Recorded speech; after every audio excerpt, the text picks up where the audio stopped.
Sure, I would do honestly. Good morning, I'm Mary Fora. I'm Mary Fora. We met at Woodfest.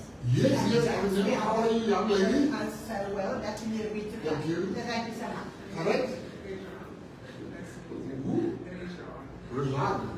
Oh, you were planning to look at me. How are you? Oh. Immediately sound minister. Huh? Immediately. The first officer will think the word is clicked through the first one.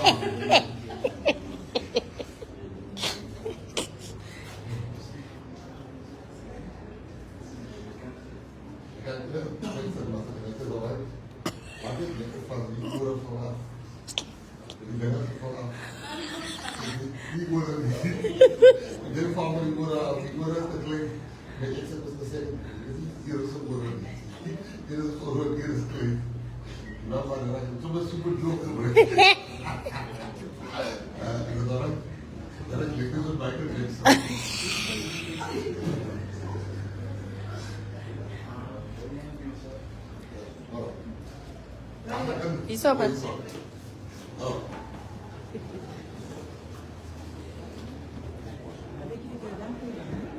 Oh, yeah.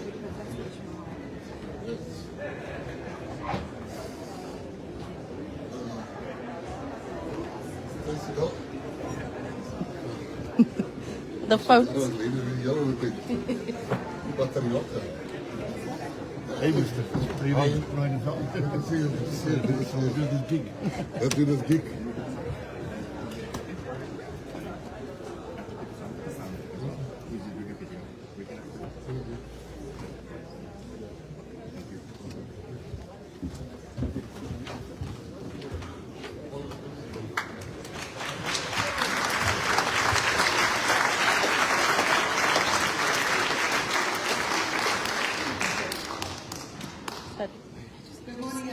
No, there's not that. I'll just sit next to you, don't I? Really proud morning to welcome a big full auditorium of art lovers. And of course, the reason that we're here is to meet our Gayton Mckenzie, Minister of Arts, Sport and Culture, and Dr. Ishmael Mohammed. Since you've been here, you've put a breath of fresh air into the arts, or certainly to sport. So we would love to know what's happening over the arts and culture, and we look forward very much to your introduction to your discussion. Thank you. Thank you very much. Gayton Mckenzie, ladies and gentlemen, good morning. Firstly, thank you very much to the Fame Arts Festival for the invitation to have this conversation with you. And it is going to be a conversation. We're also going to make it two-way. So I will lead the conversation to a certain point, and thereafter we'll open up for floor discussion. Minister, you've taken 10 minutes of our time already. So I'm going to give you very short answers and precise answers that you're going to have to give us so that we can make up for the time for the discussion. No long stories.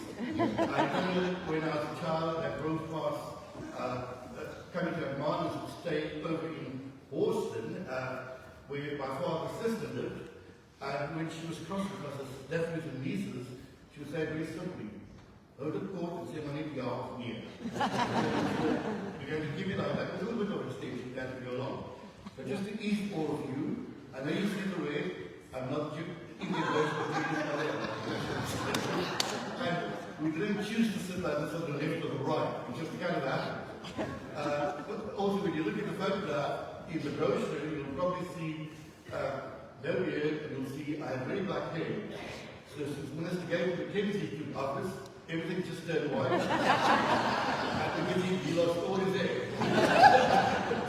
So, and during this conversation with us, Minister, I'm going to start by saying that you have come in as a breath of fresh air. We're still trying to figure out whether it's halitosis or can it be the sea breeze, but we'll figure that out, I think, by the time we get to your end of your term. But the one thing that you've done is make yourself accessible from the time at the moment that you were appointed. You received a letter from us, you received quite a few number of open letters from me, and you have been responsive, which is quite a difference to what we've had with ministers in the past. And the ANC has been particularly about the way they appoint ministers. We've had somebody that was banished, we then had somebody that was in exile, we then had somebody that was detained, and then we had somebody who was a former Minister of Police, and we now, in your own words, with Iman Bandits. So what we're going to wait to see is that at the end of your term, is the Department of Sport, Art and Culture going to operate from Dipkov prison, or are they going to be a right thing in advance? So, Minister, you've been to the Kaka and Car Festival, and you're now coming into this particular festival, the Fake Arts Festival of Mines. So certainly something resonates with you about festivals, that they are incredibly special, they contribute to social cohesion, they contribute to nation building, they contribute to a cultural economy, they contribute in many, many ways. Why the special interest and festivals? Well, thank you very much. Thank you for coming out this morning. I think with the festivals, for me, I like an underdog story. When you look at funding, that's the first thing I looked at when I became the minister.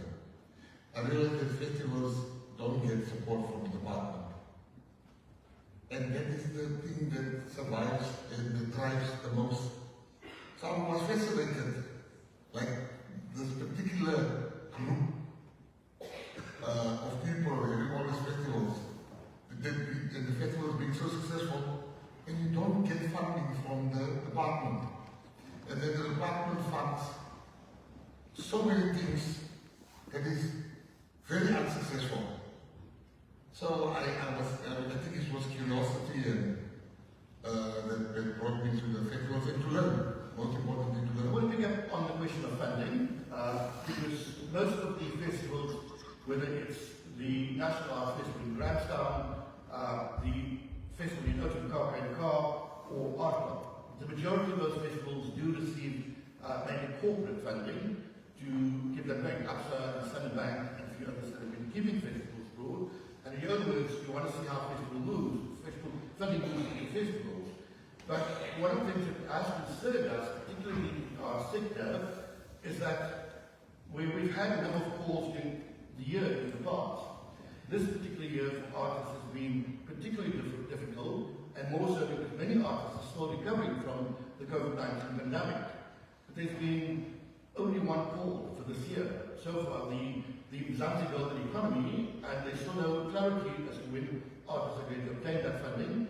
And the other call, which is now just put out about a week ago, only has outcomes in October, which means that the majority of artists who are not funded by the corporate sector and who are dependent on the department are going to be in a difficulty. How are you going to manage that? How are you dealing with that?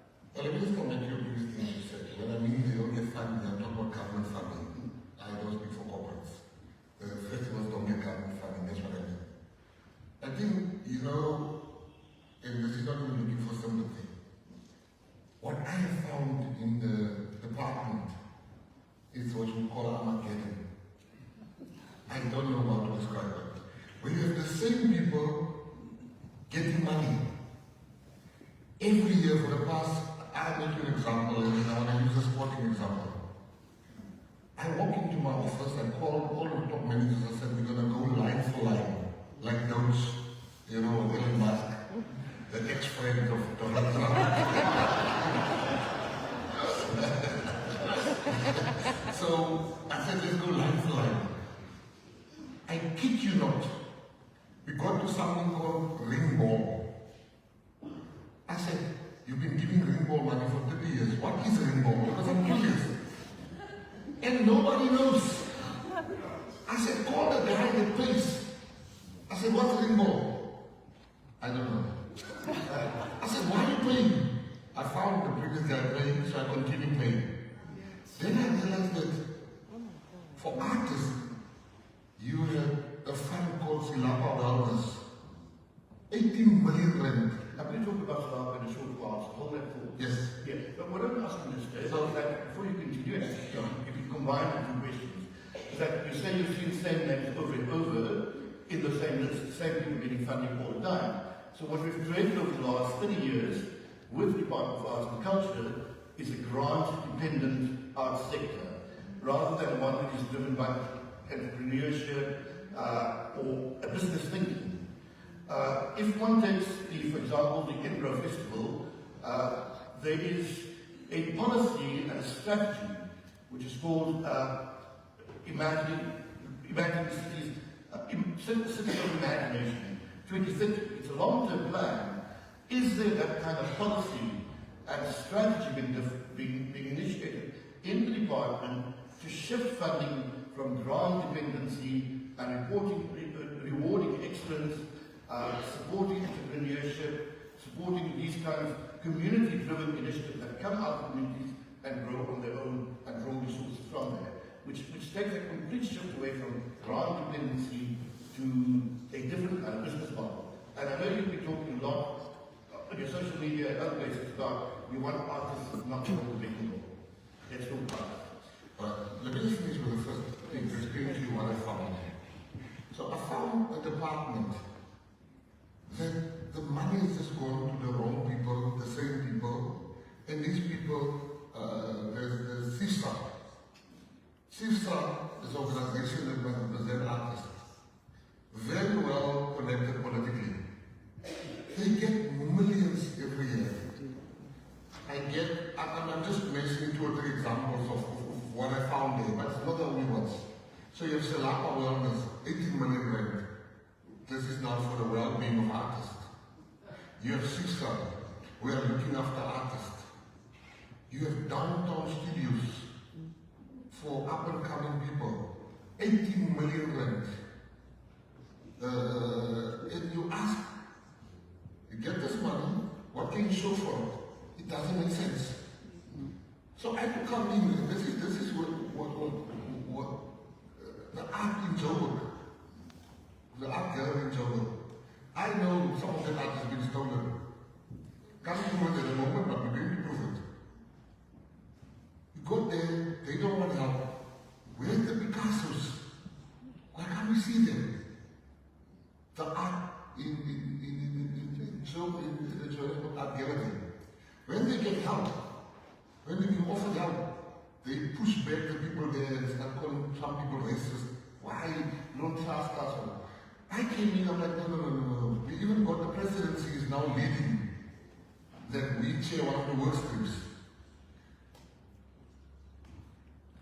2 weeks ago, I found art of South Africa in Brazil. It has been through the Humphrey Gallery, the William Humphrey Gallery. This art has been, we gave it to Brazil for one exhibition for a week. 6 years, the art has never returned. I'm like, what's happening here? I called the ambassador, called everybody, can you explain to me? I called my staff. Now the art, now South African art is in South Korea, it's in Korea, it's everywhere. I'm trying to bring all the art back. I'm trying to understand who stole our art, who bought our art. I'm trying to bring all of those things. And to answer the question, you must understand, there is resistance. There's resistance. These people are connected people. They have people, they will march against me. I'm probably the only Minister of Art that has been a march against. But also, and you said it now, the Mzansi golden economy has been going for many years, giving artists money and creators. But here's the issue. It doesn't make a huge difference because, except being the same people again, benefiting, I then said, all right, let's do it differently this year. Let's still continue, but let's make the pool bigger, and the quantum will be smaller, but it will reach more people. So we have to change the whole model. Now people say, where's the money? Now that's where my problem comes in. Minister, you've changed quite a lot of stuff when it comes to... Okay, let's say the last thing, which is your question. Yeah. Let me just give me a chance to answer your question. Yes. The issue of, if you look at the issue of Mzansi golden economy, you cannot build a business or you cannot run any art institution or anything being dependent on government. You cannot be an artist and then if government don't give you money, you have no business. They are in the business of getting money from government. That is not a sustainable business plan. So I'm trying to change them and say, instead of waiting for money from government, let government be maybe, if you like, one of the funders. We must be the creators. We must be the one that makes the opportunities available for you to excel. But we shouldn't be the main source of funding. There's artists that don't even make songs anymore. They are just waiting for government to give them money.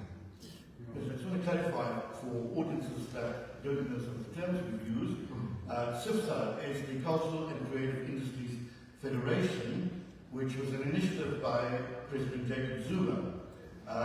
If you look at the colours of CIFSA, it's in the ANC colours as well. It was a group that was appointed to bring all cultural industries under one umbrella. It had a group of musicians running it, whether it's visual arts or any kind of thing.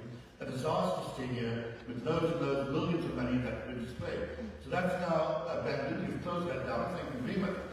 Thank you very much for establishing 16 separate groups that were specifically focused around music, theatre, visual arts, and so forth, which is specific. And I serve one of them. So I'm not saying thank you because of that, but I think it's a model that we've been trying to convince now in Tekwa to implement. It's much more effective model. You can't put all artists into one room. The other good thing that you did is that there was plans on the table to amalgamate the National Arts Council and the National Film and Video Foundation, two separate funding institutions with one big mega board.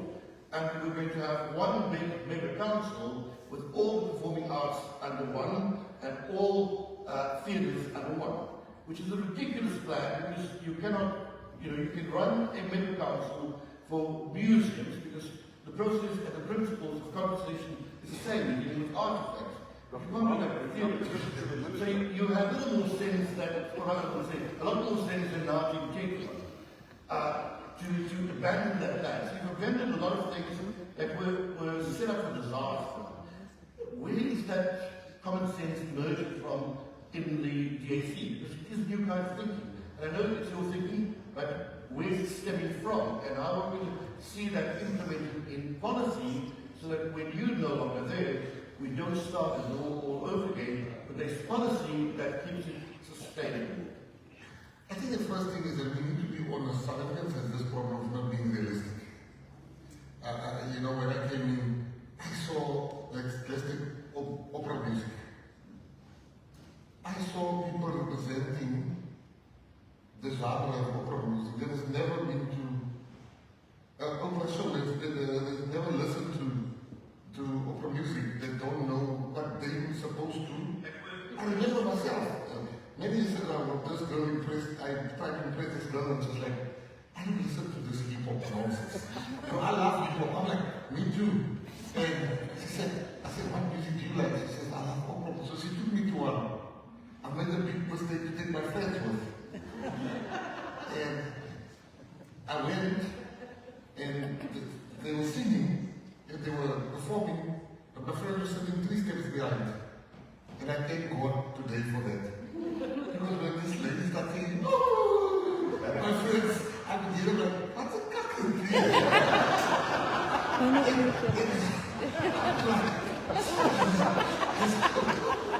So I'm trying to talk to her, and then I see this girl, and she's supposed to be singing, oh, I see she's got tears, and other people in the audience are also tearing up. And my friends are cracking out in the back, and I'm going and I said, can I just get a tissue? I go to my husband, it's new moon. It's more summer. Oh, yeah. So, I knew nothing about that genre of music. But today I know. But you can't represent something that you know nothing about. The same was, when I became a minister, they asked me, what are your top priorities? I said, I'm going to bring spinning back. You know, all the white people that used to work with me, and that I know, start calling me the white ladies. Thank you. It's about time somebody like me spinning. They thought I'm talking about the spinning of the German. I'm talking about car spinning. All the white people thought I'm talking about spinning in the German. I with me, you take the BMW. So what I'm saying is that that thinking for me, and I'm going to be brutally honest with you, I have been business in my life, and I can't even fix an apartment. How do I even have the right one day to say maybe I must help fix South Africa? And for me, I see this as a great challenge. And people want to say it, but I'll say it that, you know, I look at some of the people that is in the business of, in the Department of Sport, Arts and Culture benefiting. And these are downright criminals. They have abused, and to show you how criminal some of them are. The very same one that has been benefiting. There's a youth organization called SAKEF. The leader of that youth organization, representing the youth, they've been paid millions, they next on my radar. He represents the youth and it's a youth organization. But he's old. Let's pick up on that question, because that's quite important. This question about the organization doing a whole account. Because we talked earlier about SIFSA and the millions that went missing with SIFSA. And there is now a forensic investigation instituted to determine what happened to that money.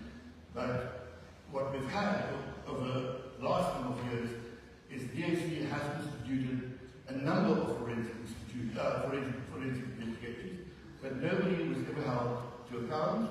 There was no consequence management, and very often the terms of reference for those forensic investigations was written by very officials who are culpable. What assurance do we have that this time around this will not be a forensic investigation that fails? The forensic investigation against the market theatre failed with money. The forensic investigation against the National Arts Council failed with money. Robert Island failed with money. The National Arts and National Film and Video Foundations, and I can go through a whole list of them. How will this forensic investigation be very different and not fail? What assurance are you giving us? Is there going to be consequence management? What happens to the officials in your department who become complicit, culpable of bad administration of money that's gone astray? We all know the tragic story of Welcome Somi, a South African legend, with the Legends project, where there was no controls, 10 million rand in Australia, and a man who built his name on incredible work in South Africa and exile, died a tragic man in prison. But what do we have as guarantee that this will not fail this time around? Right. One thing I called the head of the auditing committee. I called the lady and I said to her, listen, man, I want you to know that I will not protect no one. Can you bring me all the audit reports? The first one she brought me was the South African Institute for Drug-Free Sport. SAINS. That's the first one she brought me. I did read like a horror movie. She said there's still another 10 or so I think coming.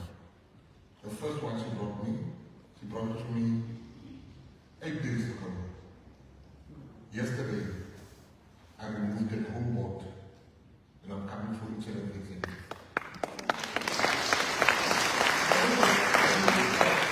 Just a pause. And I know that's a sensitive issue at the moment, because it's going to be all through Parliamentary Portfolio Committee. We'll talk about it in a short while. But when I think we look at this thing about who is to implement it and who is to have oversight and management within the DAC, of course, all ends up on the lap of the Director General. Now, in your budget vote speech in Parliament last year, it's almost a year now, you promised us that the post of DG, which has been acting for a number of years, and it was acting even before your time, when the former minister was there. At what point are we going to see that post being filled? Because we do know that when people act for such a long time in acting positions, and particularly when they think they can be asked, and they can act and just don't read the script, at what point is that promise going to be fulfilled and that post being advertised? At what point is it to be filled? Because we know that that is where things go wrong, that the person who is supposed to be your you're secretly in charge, but well, the institution together. It's not a permanent position. Right. I did promise that last year during my last speech. We've had all the interviews. The candidates went for shortlisting. Cabinet must just in the next 2 weeks announce the new Director General. So I therefore follow that promise of funding. You mean before you go to the budget speech? Yes, before I go to the budget speech, I was pushing them like that. I'm not going to my budget speech a bit faster. But also that not only that post, there's a lot of posts there, and you know, there's something that people don't want to talk about. And I'm going to say it here because I've been in a hell of a fight. I think you understand the procedure of the board's appointment because I read your thing. White people in this country are being written out of government jobs. And nobody wants to say it. I'm not saying it because it's a white audience. I'm going to say some stuff here that's going to make you never vote for me again. But yeah, white people, you know, I make sure that for the first time the boards must include white people because representation matters. I had a big fight, even in Parliament, a fight that is still ongoing at the moment because there had no white person on it was the pencil board. And they said nobody applied. That is the South African Language Board, which is responsible for the protection of all South African official languages. And they said no minister, no white person applied. I said impossible. And I went to check, and you had 3 top doctors that applied, white doctors. And I fought that case. I was called before the portfolio committee. I refused because I come from the colored community and I know what marginalization sounds like. I know how we have also been slowly written out. And you can go and see every board that is now being chosen in South Africa under me, and there's 27. There's not a single board that you will find that doesn't have an Indian, a white, because people don't want to say it, but you know, this Africa belongs to all of us, and we mustn't be scared to say, whereas the white kids go overseas for better opportunities. But you lament them and say, yeah, why are you leaving the country? It's like the 49 famous South Africans that I think you also criticize them. And I said to them, my friends also criticize them in the party I belong to, and I said, no. We need to ask a different question of the 49 people that left.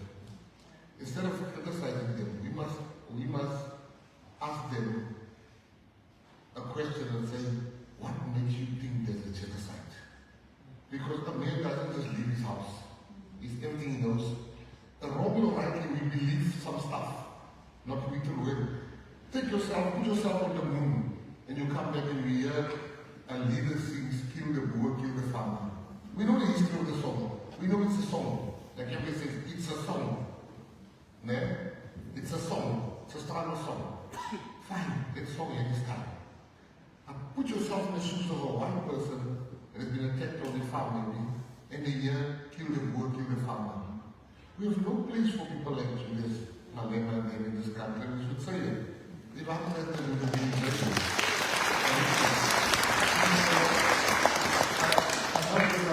I'm not going to follow up on that same question. I think what festivals do is festivals open up spaces for conversation. So we leave something hanging and hopefully that will come up in question and answer, or people will carry that conversation up before you. But what I say is that come back to this question of boards, because we've been through the process of public nomination of boards, and I haven't, this parliamentary portfolio committee as well. I know you acknowledged the correspondence, but there were 4 processes, and I know you acknowledged after the first correspondence that was sent to you, and you saw an improvement in the second process. But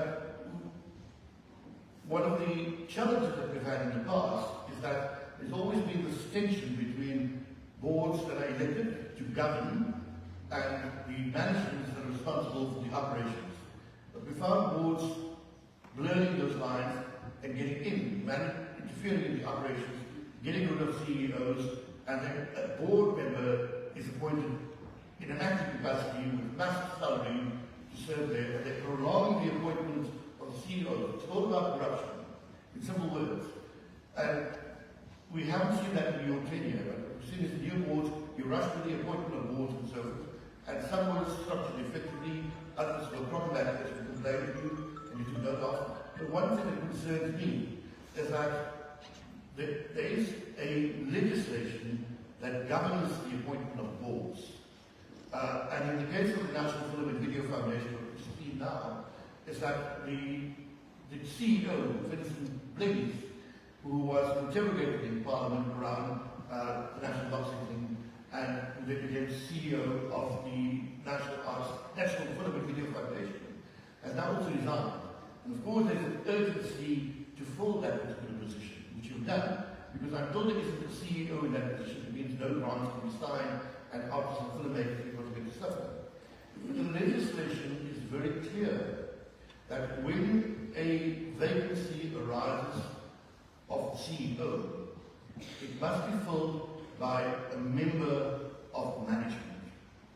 And that's very clear in the legislation, 6.4, section 6.4. What is, as I just heard it, something this coming week, is that somebody from the DAC has been seconded to that position. Now that's a breach of regulation. How are we going to navigate this when you are the custodian of the 27 pieces of legislation for the arts, and that breach is really coming out of your office? It should be your Director of Institutional Governance that should be advising you and saying, you cannot breach a review. You can breach policy, you can waive policy, because there are processes to waive policy, but you cannot breach legislation. You are the custodian of the law. If your department is breaching the law, what message is going out to the rest of us? That everyone can be doing as they please. Is there a process to rectify that? But I think the first thing was, it must be said. The NFDF, the National Film and Video, they got R1 billion over 5 years. R1 billion.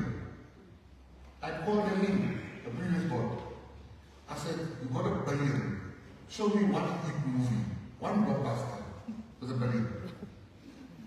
One lied to me in my face. Yes, we have 2. I said, what's the names? They couldn't tell me.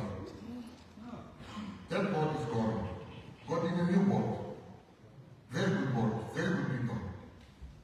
You get the CEO in, Mr. Blades, a man of good character. It's a good man.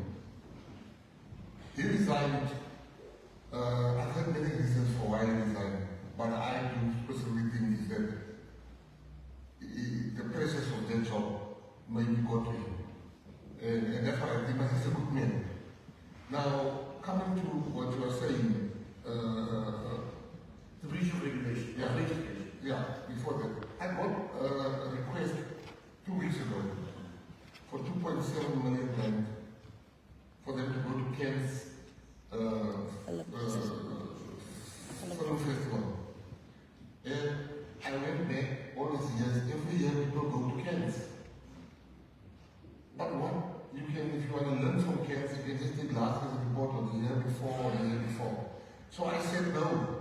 Nobody's flying to Kent's. And then it was like, I've killed somebody in that department. So really, doesn't he know like the birthright to go to Kent's? The bridge, I understand what you're saying. Number one, the first, before we had the CEO, we seconded Lemoine. Lemoine is part of management. And I have asked them to second another person.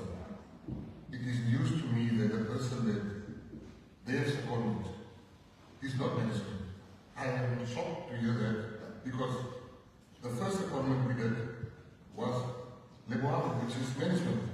Then we got a permanent CEO in. He resigned.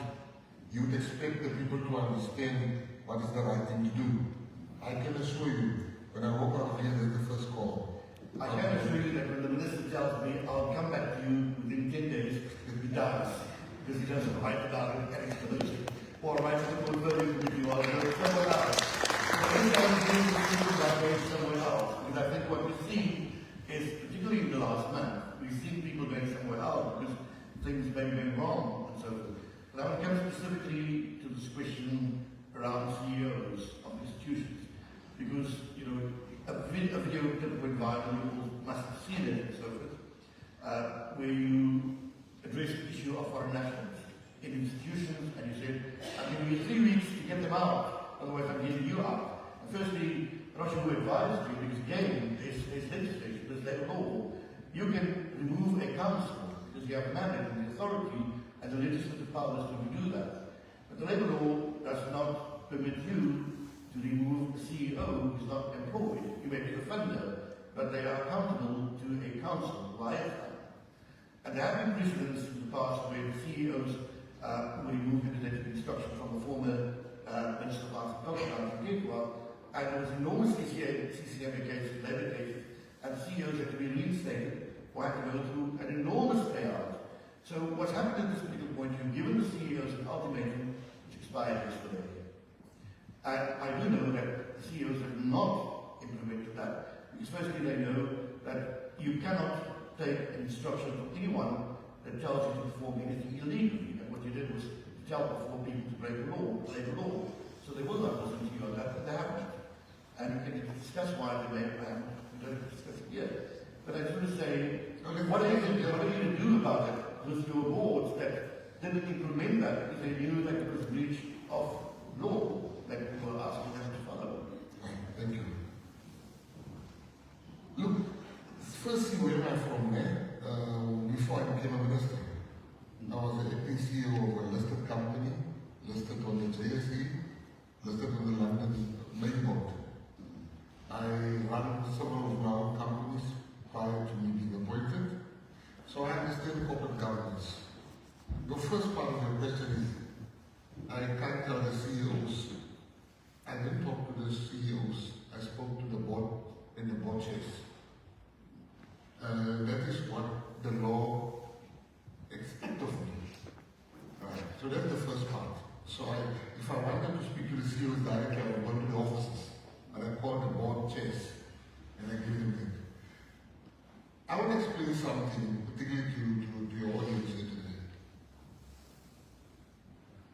I never said remove foreigners. I said remove illegal foreigners. 1. 2. Foreigners, the law, not what Ismail says or what I'm saying, the law says in South Africa, this is the law. There wasn't written by me. When there's a South African applying for a job in a foreigner, the foreigner must only get the job when he possesses a special skill. A handyman is not a special skill. A driver is not a special skill. Let's put them there. The farm workers, I was a criminal. Never killed. They never killed. Criminals never killed farm workers. I tell you today, there was never this problem was murders. Go check. When did the advent of farm murders happen? When Mandela was opening the gates for every Tom, Dick and Jabulani to come in. When they're inside, and go and check the people that have been found guilty. The majority of them are illegal foreigners. Now, the uncomfortable truth, particularly of this audience, is that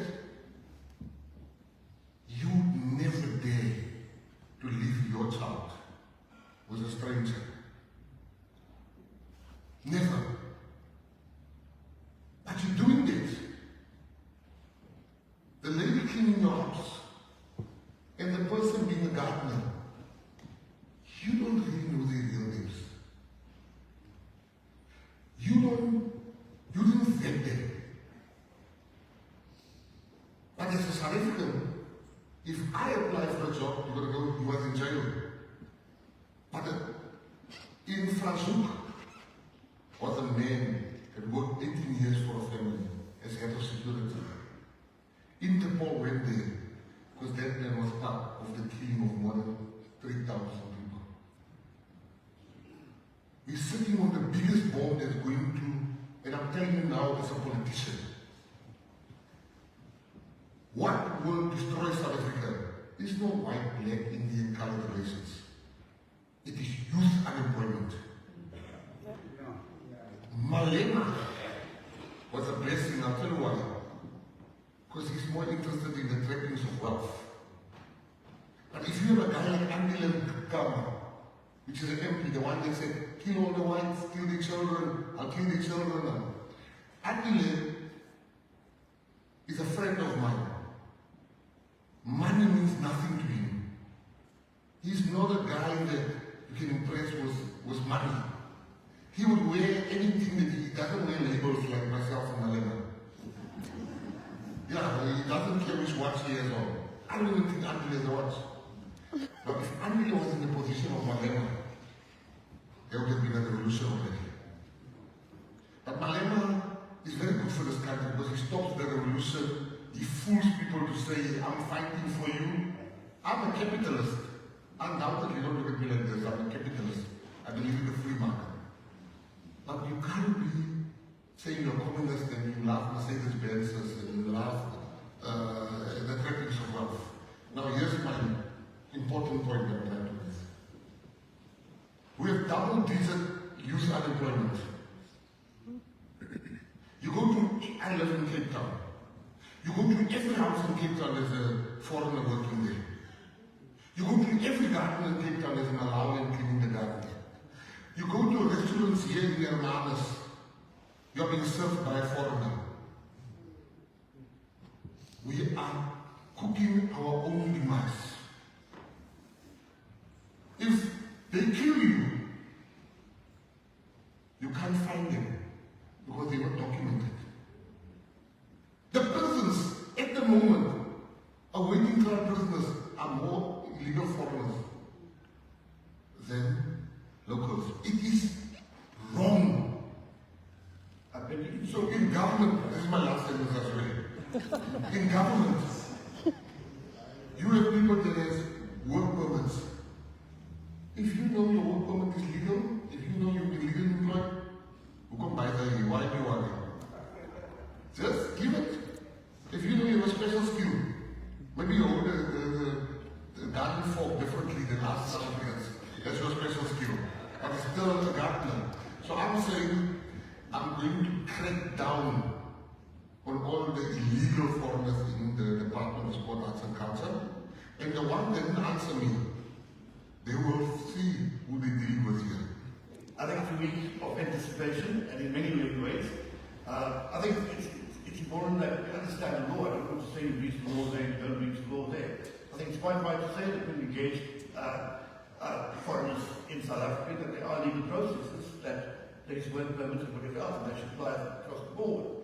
But the questions that do come up, and I think when you look around and you see it, and you'll see not getting the other way around, is that it's perhaps the way it's been articulated, which has got the back civil society up. And just yesterday, there was a statement by the Ahmed Rada Foundation, which condemned the way you articulated matters and so forth. So I think what I'm not going to ask for a response to that question, but I want to say is that the condemnation is not around you, the way you're asking the policy to be implemented, the legislation to be implemented or not implemented. It's around the way matters are being articulated and sometimes foment the kind of broken society. But I think you said it, but I said theatre is about letting people think and letting people carry the conversation out of the venue. So you don't give a chance to we'll give you a chance to speak as well, told there.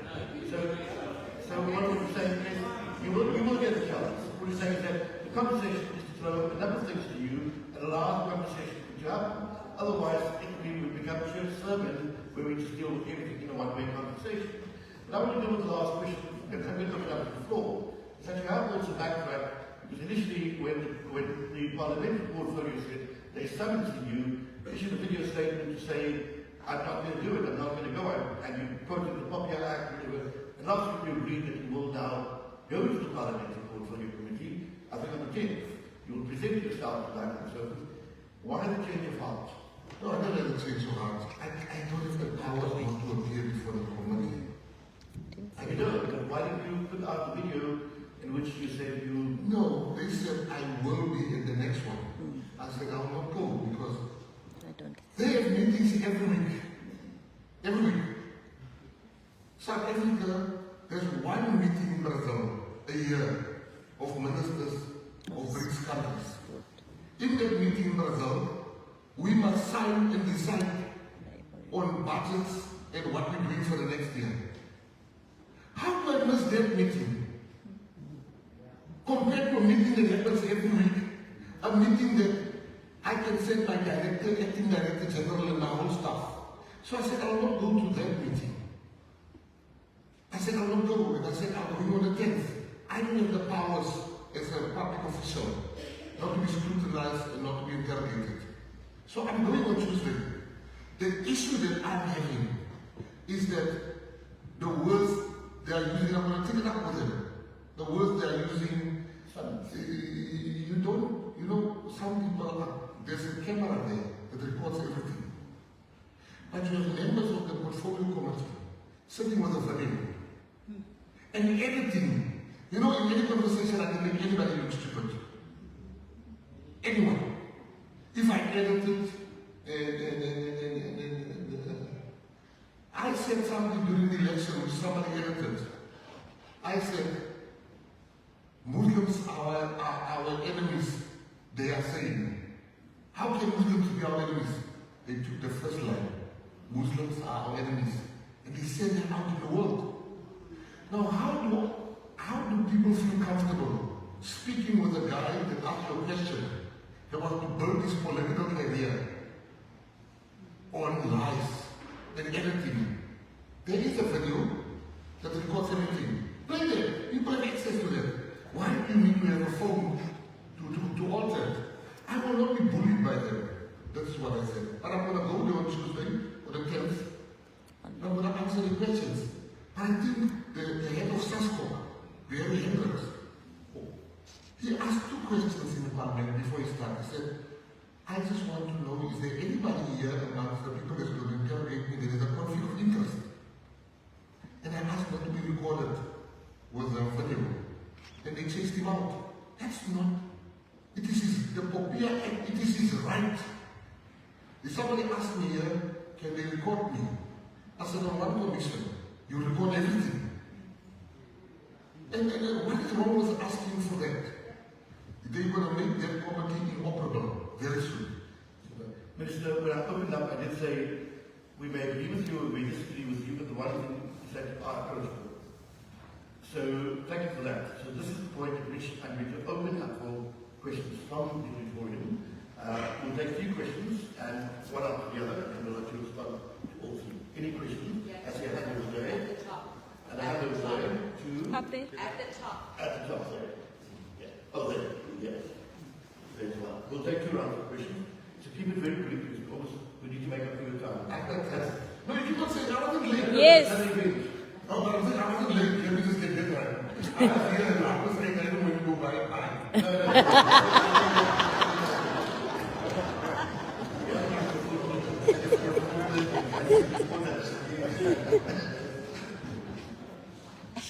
Go ahead.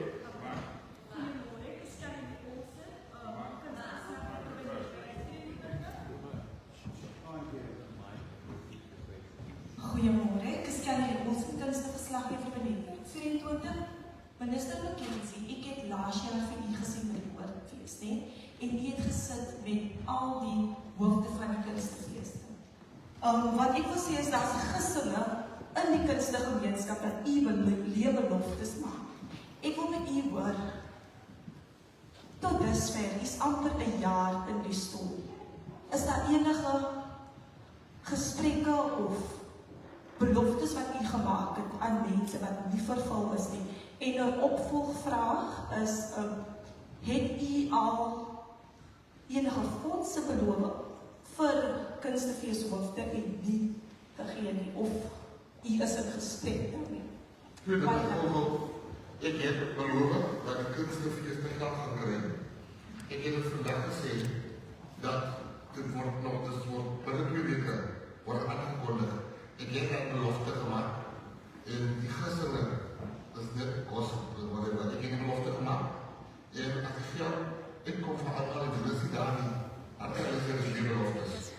Zo ik heb een belofte gemaakt. Ik sta binnen de feesten zoals jullie. Wordt ook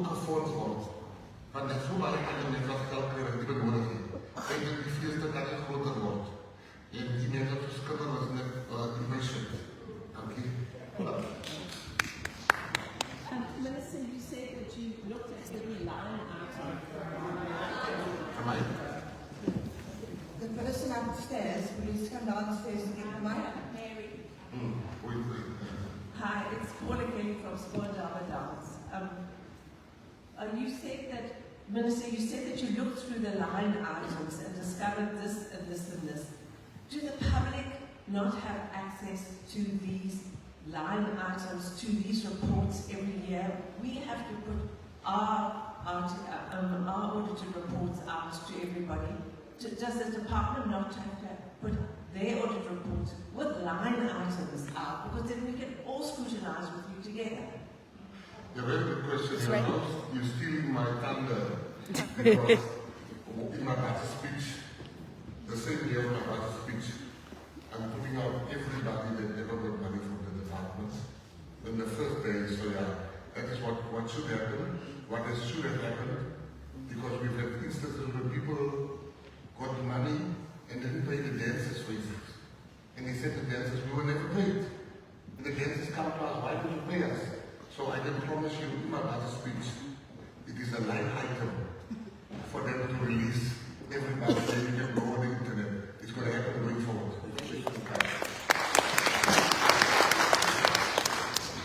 Morning, Minister. Ask a question from the top. Yes, I was at the top, I came down. Morning, Minister. I'm going to try and ask the question succinctly, but it's a little tricky. So there's the Higher Department of Education that deals with NSFAS and helps us to graduate students in performing arts. And then in September last year, you went to see the beautiful opera Dalinda at Baxter Theatre. Now, the reality is that the majority or a large number of those students are postgrad students. Same as STEM, women in technology, in sciences and technology. We want them to graduate, to go to higher education, to get their postgraduate qualifications. There isn't a funding model for them. And so what happens is a lot of people in this audience and outside of this audience scamper around to try and secure funding for these university students who have immense talent. So it's a little bit like mind the gap, because there's Department of Higher Education. We want our artists to grow and to perform, but there isn't a funding model for it. So my question is, finally, how are you going to close that gap? Because there needs to be that mechanism, both in sciences and in arts. Thank you very much. You know, I can tell you one thing, and I'll end up my last point will be about the GNU. I can tell you that for a fact that we have discovered between the DA, the PA, and the IFP, and the ANC, we come with a fresh perspective to them and say, guys, there's a gap here. Let me make something in sport that I'm working on actively right now. The tactic is the same thing. South Africans, we are overweight. I know we don't believe that, but we are. And the people running marathons and races has gone down. And there's two reasons for that. Crime, people are scared to be marked while running. And also, to put up a race is so expensive. Now, the GNU is doing perfectly for me. We sit there and the president allows us to say to the police minister, I'm sending you a letter. Your job is too expensive. The same with higher education. There is a problem with that. We are aware of it. And it has not been raised. I mean, it will be raised. Thank you. There's a question there. Yes, I'm down here now. Morning, Minister. Morning, Krishna. My question is based on the Venice Biennale. If South Africa will be participating in the 2026 Venice Biennale. Right, you know, the Venice Biennale is one of the things that just broke my heart. South Africa has spent so much money. And somebody along the line said, we're no longer going.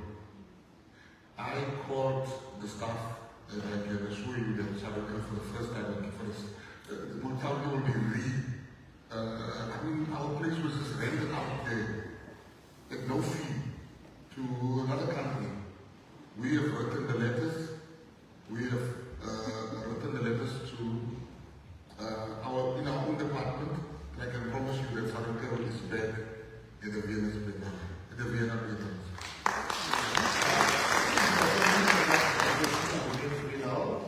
because one of the challenges that has existed in the arts sector, particularly in South Africa, is the Venice Biennale, like other international state like book fairs, to which we send South African artists, is that it becomes a marketplace to profile our artists and to create exposure. But one of the challenges that we've had with the Department of Art and Culture every year, every second year when the Biennale is held, is that the call out for the tender is put out at least 2 months, 3 months before the Venice Biennale, which is too late then for the South African exhibition to be included in the major catalogue. So the expenditure then of sending people across has been complete wastage because they're not in the main catalogue. Can we just request, as a follow-up to that question, that the call out be put out in the next month, so that for the first time in at least all these number of years, South Africa is in the main catalogue and not on the side or the fringe, excluded from the main catalogue. Because that has been an incredible challenge and failure on the part of the Department of Arts and Culture every single time that South Africa participated in the Venice Biennale. It will happen. Thank you. I'm going to call you about it. I know. That's the thing there. When we used to grow up, we used to break into white people's houses. And we will pray, you know, when you go to white people's house to break in, you hope to get a bulldog. You hope to get a bulldog. Because what we have is leg of lamb. You make a leg of lamb, you spice it nicely. So when you get in the house and the bulldog comes, you give him the leg of lamb. And then you steal the video and the TV. And when you find those small dogs, it's the worst nightmare of a person breaking in. They don't want the leg of lamb, they make, oh, the whole time. This one is like that outside.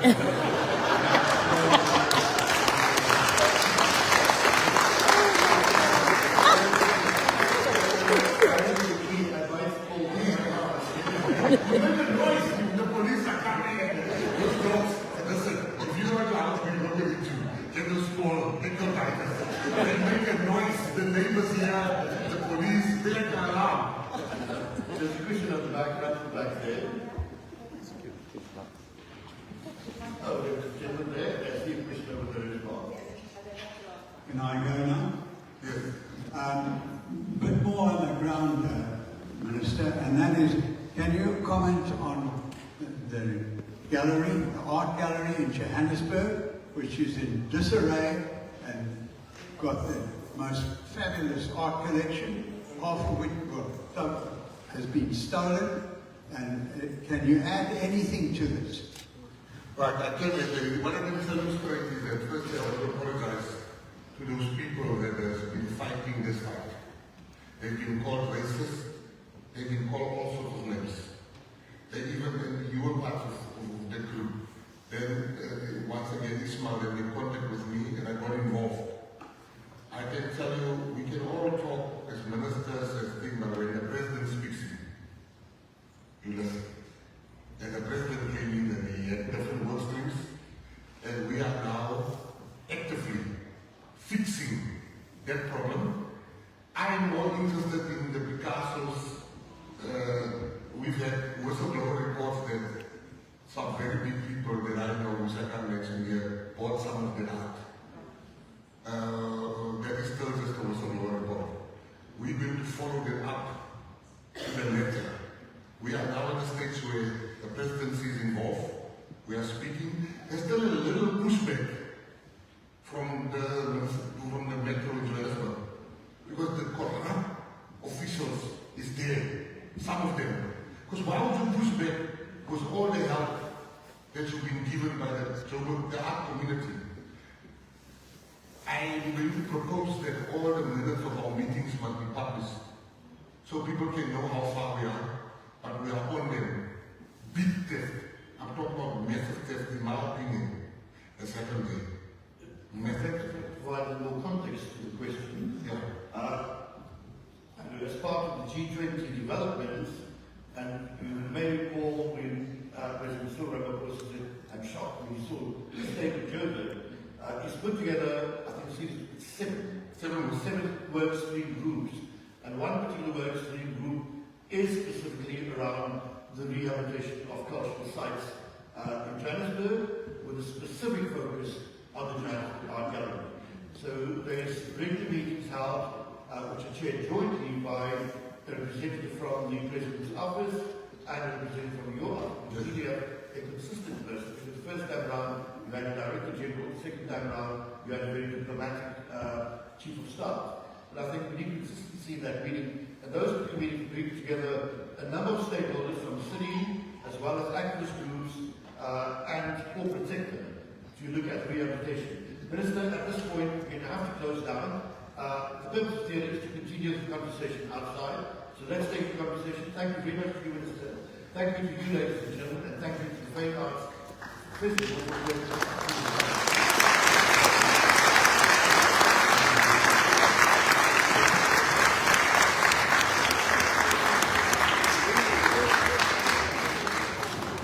I would just like to say one word in terms of keeping promises.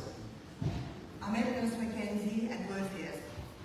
I went to the stage and said to him, I'm married for it. He said, I'm Gayton Mckenzie. I said, we come to Feyenoord. It's a festival in the minus. 2 seconds.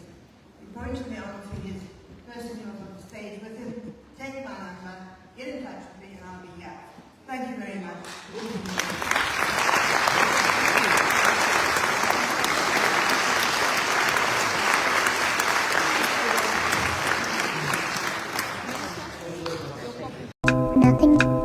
Sure, I would do honestly.